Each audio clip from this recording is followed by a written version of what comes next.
sizda yoki sizning yaqinlaringizda sahrli diabet bor deb diagnoz qo'yishgan bo'lsa, keling shuni shunchaki test qilib ko'ramiz. Demak, diqqat qiling. Agar sizga yoki yaqinlaringizga sahrli diabet degan bo'lsa-yu, siz har qanday ovqatlarni qozoqchada tomoqlarni bemalol iste'mol qiladigan bo'lsangiz, osh, shashlik, manti, jiz, qazi bemalol iste'mol qila olyapsiz-u va sizda hech qanday muammo yo'q. Masalan, hazm qilishdagi muammolar, kekirik, zarda bo'lish, og'izga achchiq suv kelishligi kabi muammolar bo'lmasa, undan keyingi ich qotishlar yoki qorindan bo'lishi kabi muammolar mana bu qator yo'q. Endi ikkinchisini boshlaymiz.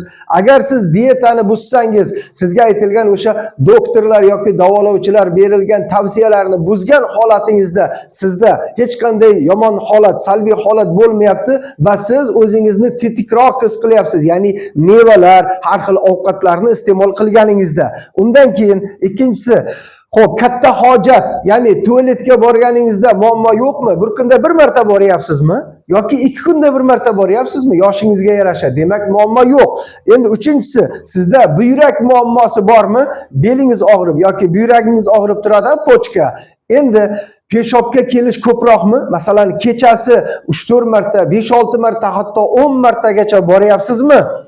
Demak, uchinchisi tomondan boshlaymiz. Endi bu bitta. Uchinchisi, agar sizda kesilgan yoki hijama qilingan joylarda tez bitib ketadigan bo'lsa, u bitmay qoladi degan tushuncha bor sahrda. Lekin sizda bitib ketyapti. Qayeringizdыр kesilib ketdi, tasodifan darrov bitib ketdi.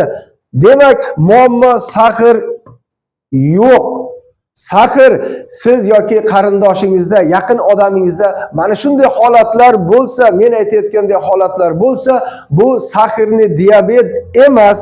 Yaxshilab bilib oling. Bu shunchaki buyrak oshqozon osti bezi kasalligi emas, oshqozon osti bezi kasalligi emas. Bundagi bo'layotgan muammo buyrak usti bezida kechadi. Ya'ni tashqi tomondan keladigan o'sha vahima, qo'rquv, avariya bo'lgan yoki yiqilib qolgan bo'lishi mumkin. Har xil stresslar, asab kasalliklar, mana bularning sababidan paydo bo'ladigan qondagi qand miqdorining ko'tarilib ketishi.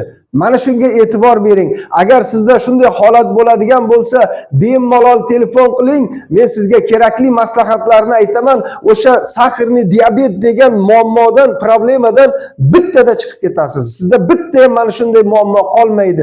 Hech qanaqangi dori ukollar yoki hech qanaqangi giyohlar ham iste'mol qilmasdan bemalol o'zingizni sog'lom odamdek his qilib boshlaysiz va haqiqatdan ham sog'lom odamga aylanasiz. Murojaat qiling.